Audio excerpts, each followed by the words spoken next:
honorables invités. Son Excellence, Monsieur Bassirou Diomaye Diakhar Faye, président de la République du Sénégal, chef suprême des armées, est respectueusement invité à prononcer son discours.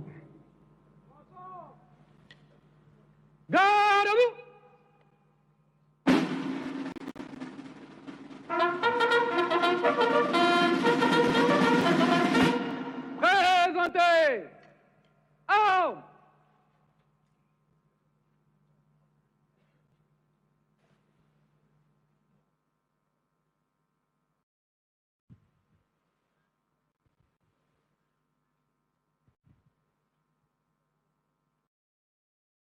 Portez armes. Ouvrez le banc.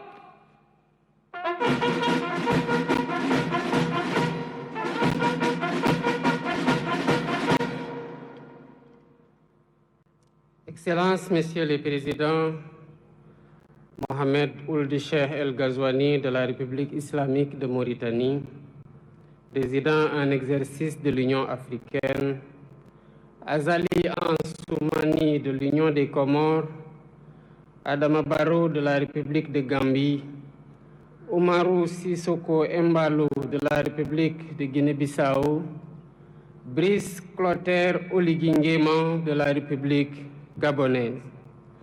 Mesdames, Messieurs les chefs de délégation, Monsieur le Premier ministre, Monsieur le Président de la Commission de la CEDEAO, Mesdames, Messieurs les ministres et secrétaires d'État, Mesdames, Messieurs les membres du corps diplomatique, autorités administratives et locales, Monsieur le Président et les membres du comité de commémoration du 80e anniversaire, Mesdames, Messieurs les descendants des familles de tirailleurs sénégalais, distingués invités, chers corps citoyens, Mesdames et Messieurs.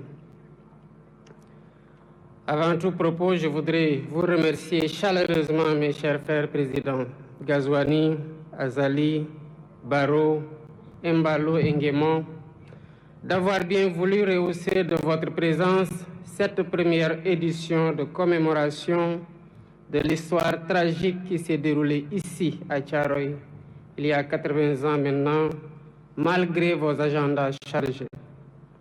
Je remercie tous nos hôtes et je leur souhaite un agréable séjour au Sénégal. À travers vous, je salue vos peuples respectifs.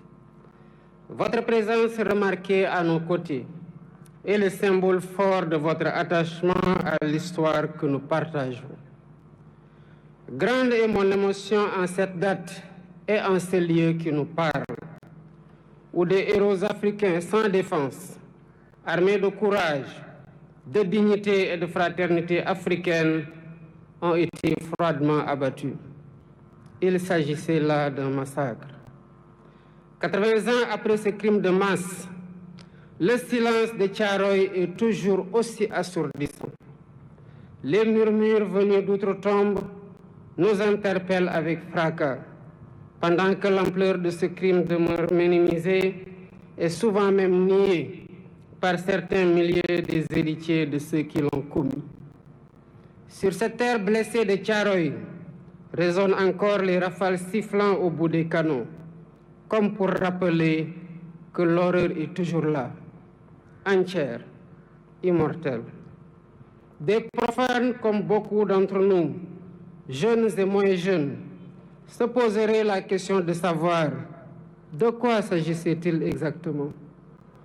Tellement la chape de plomb était fermement posée depuis trop longtemps pour tenter de rayer cet épisode fâcheux de notre histoire.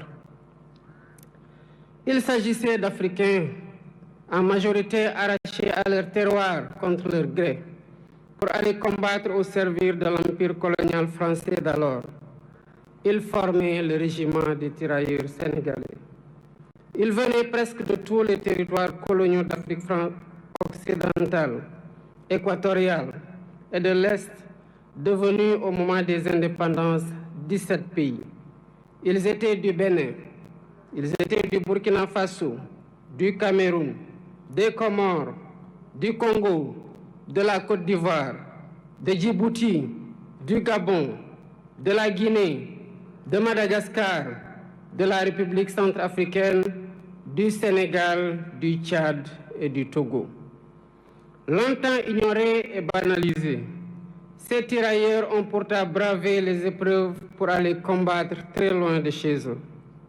Des conditions de voyage éprouvantes, entassés dans les cales des bateaux, aux champs de bataille où ils ne portaient que des tenues simples sans défense, jusqu'en 1943, quand les Américains les équipèrent, les tirailleurs ont tout sacrifié. Ils ont donné de leur jeunesse, ils ont donné de leur sang, ils ont donné de leur chair pour la liberté et pour la paix dans le monde. Excellences, Mesdames et Messieurs, malgré les pertes énormes sous les balles nazies, les faits d'armes du régiment des tirailleurs sénégalais sont incontestables et ont grandement contribué à la victoire des Alliés. Qu'il s'agisse entre autres de la libération de la Tunisie, du débarquement à l'île d'Elbe, de la libération de Toulon et de celle de Paris, ils ont tenu leur rang en combattant de manière acharnée, parfois jusqu'au sacrifice suprême pour conquérir une localité ou tenir une position. Ils méritent tous les honneurs, ils méritent notre respect, ils méritent notre admiration. Mais la suite de l'histoire est à l'inverse de ces immenses sacrifices consentis. À la place d'éloges et de reconnaissance, l'ordre fut donné de neutraliser ceux qui avaient enduré la ségrégation dans les prisons allemandes et la rigueur de la captivité. L'irréparable se produisit le 1er décembre 1944, ici à Thiaroye, quand le général Dagnan ordonna de tirer sur des innocents désarmés, dont le seul tort a été de réclamer le paiement de leurs indemnités, primes et autres allocations. C'était là un acte prémédité, visant à réprimer des revendications légitimes, à dissuader d'autres et à perpétuer l'ordre colonial. Le crime fut commis et les faits sont incontestables. Voilà le sort qui a été réservé à certains qui ont contribué à écrire dans le sang et la sueur la glorieuse histoire de la libération. Aujourd'hui, par devoir de mémoire, de vérité et de justice, nous ne pouvons oublier l'horreur des exécutions sommaires ici au camp de Thiaroye. Il est impératif de rappeler l'histoire, toute l'histoire, sans trop de mémoire. C'est ce qui fonde l'essence universelle des valeurs de paix, de liberté et d'égale dignité attachées à la nature humaine. Excellences, Mesdames et Messieurs, toutes ces raisons ont renforcé notre conviction de commémorer l'anniversaire du massacre de Thiaroye pour, d'une part, rendre hommage aux victimes et graver leur mémoire dans notre conscience collective, et, d'autre part, jeter les bases de la restauration de la vérité historique en mettant fin à l'omerta sur cet épisode tragique, omerta voulu et entretenu par l'autorité coloniale. Ce faisant, il ne s'agira pas d'une porte ouverte pour susciter le ressentiment ni entretenir la colère et la haine. Non. Ce que nous faisons ici relève du devoir de mémoire contre l'oubli et pour la manifestation de la vérité des faits, pour nous acquitter d'une dette morale vis-à-vis des tirailleurs et de leurs familles. C'est pourquoi nous avons mis en place un comité international de chercheurs indépendants pour aider à la reconstitution exacte des faits et à une meilleure connaissance de cette séquence de notre histoire partagée avec la France. Pour faciliter les travaux de recherche, j'ai sollicité du président de la République française la mise à disposition de tout document d'archives pouvant contribuer à la manifestation de la vérité et leur collaboration le moment venu dans la localisation des sépultures et l'identification éventuelle des victimes. Je salue l'ouverture des autorités françaises actuelles qui ont accédé à notre requête pour la manifestation de la vérité. Ainsi, avant cette commémoration, des membres du Comité international de chercheurs se sont rendus en France et ont eu des séances de travail avec les autorités françaises et les responsables des sites où sont présumées gardées les archives manquantes. Les recherches se poursuivront après la commémoration. La France vient également de franchir un pas important dans la restauration de la vérité, grâce au président Emmanuel Macron, qui m'a adressé une lettre il y a 3 jours pour assumer que les événements de Thiaroye en 1944 ont abouti à un massacre. Je salue son courage moral. Par ce geste, la France accède à une vieille et légitime demande de reconnaissance. Il s'agit d'une avancée appréciable dans le processus de réhabilitation de l'honneur et de la dignité des tirailleurs victimes à la suite de la déclaration du président François Hollande au cimetière de Thiaroye le 30 novembre 2014, quand il saluait, je cite, « la mémoire d'hommes qui portaient l'uniforme français et sur lesquels la France avait retourné les fusils ». Toutefois, il reste encore beaucoup de zones d'ombre de cette histoire, notamment le nombre de tirailleurs exécutés. 2 rapports contradictoires des autorités coloniales parlent de 35 et 70 morts, pendant que d'autres témoignages évoquent des centaines de morts et de nombreux blessés. Les archives réclamées permettront, d'après les chercheurs, de savoir comment on en est véritablement arrivé à la tragédie de Thiaroye, d'avoir une lecture plus fidèle de l'état d'esprit des tirailleurs rapatriés, de leur nombre exact, de leur identité, de leurs origines, des lieux où ils sont enterrés, des épreuves endurées, des frustrations et humiliations subies, ainsi que du montant qui est dû à chacun. Ce travail est complexe. C'est pourquoi je lance un appel aux acteurs étatiques et non étatiques de tous les pays concernés, y compris la France, aux historiens et chercheurs de tous bords, afin de joindre nos efforts pour porter un regard lucide sur cet épisode sombre de notre histoire commune. Excellences, Mesdames et Messieurs, identifier les victimes et situer les responsabilités est essentiel pour ouvrir la voie à une réconciliation sincère. C'est l'occasion pour moi de rendre un vibrant hommage à tous les Africains et non-Africains qui se sont toujours battus pour que l'histoire des tirailleurs et du massacre de Thiaroye soit préservée de l'oubli et de la falsification.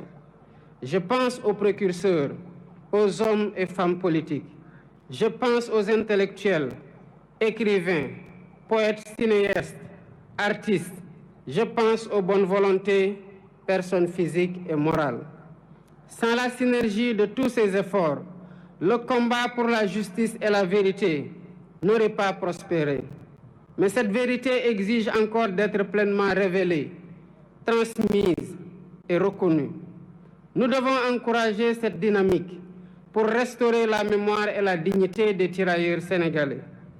Pour ma part, j'initierai plusieurs mesures de réappropriation de cette histoire commune avec 16 pays africains frères. Premièrement, un mémorial en l'honneur des tirailleurs sera érigé à Thiaroye pour servir de lieu de recueillement et de mémoire ouvert à toutes les nations dont ils étaient originaires, ainsi qu'au public. Deuxièmement, un centre de documentation et de recherche dédié aux tirailleurs sera érigé pour conserver la mémoire. Ce centre recueillera des archives, témoignages et récits, tout en soutenant la recherche et l'éducation autour de cette histoire partagée. Troisièmement, des rues et des places porteront le nom de cet événement tragique, de ces soldats, pour inscrire leur sacrifice dans notre quotidien et notre histoire collective. Quatrièmement, l'histoire de Thiaroye sera enseignée dans les curricula éducatifs. Ainsi, les générations futures grandiront avec une compréhension approfondie de cet épisode de notre passé. Cinquièmement, la journée du tirailleur est désormais fixée le 1er décembre de chaque année, jour de commémoration du massacre de Thiaroye. Excellences, Mesdames et Messieurs, l'histoire de la guerre et des répressions armées n'est jamais ordinaire. Elle est rarement racontée de façon intégrale. Ce fut le cas de la Seconde Guerre mondiale et surtout ses conséquences dans les colonies, qui connurent des répressions innommables. Thiaroye 1944, Sétif et Guelma en Algérie en 1945, Hanoï et Haiphong au Vietnam en 1946, Madagascar en 1947, Douala au Cameroun ou Dimbokro en Côte d'Ivoire en 1948-1949 et bien d'autres lieux. Chacune de ces histoires vit en nous par l'exercice mémoriel, ce qui nous rend fiers et reconnaissants envers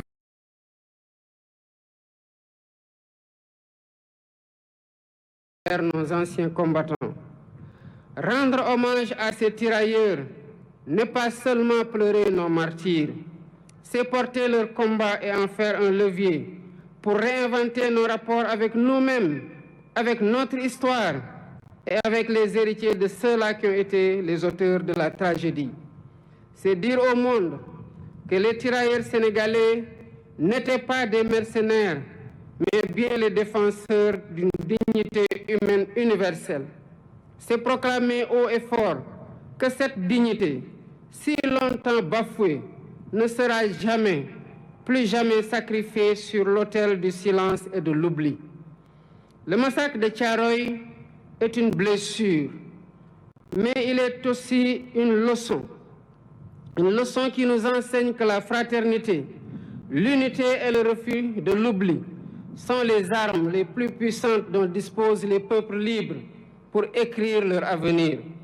Que cette commémoration, 80 ans après, ne soit pas qu'un moment de recueillement, qu'elle soit un serment renouvelé, un serment de justice, un serment de mémoire, un serment de vérité.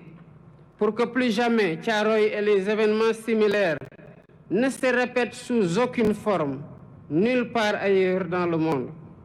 Nous honorons aujourd'hui des héros et en les honorant, nous nous rappelons que nous avons nous-mêmes un devoir, celui de leur être fidèles, fidèles à leurs valeurs, fidèles à leur combat et fidèles à leur vision d'un monde plus juste. Ensemble, pour la vérité historique restaurée du massacre de Thiaroye, pour la justice, la liberté et la dignité pleine et complète. Je vous remercie de votre aimable attention.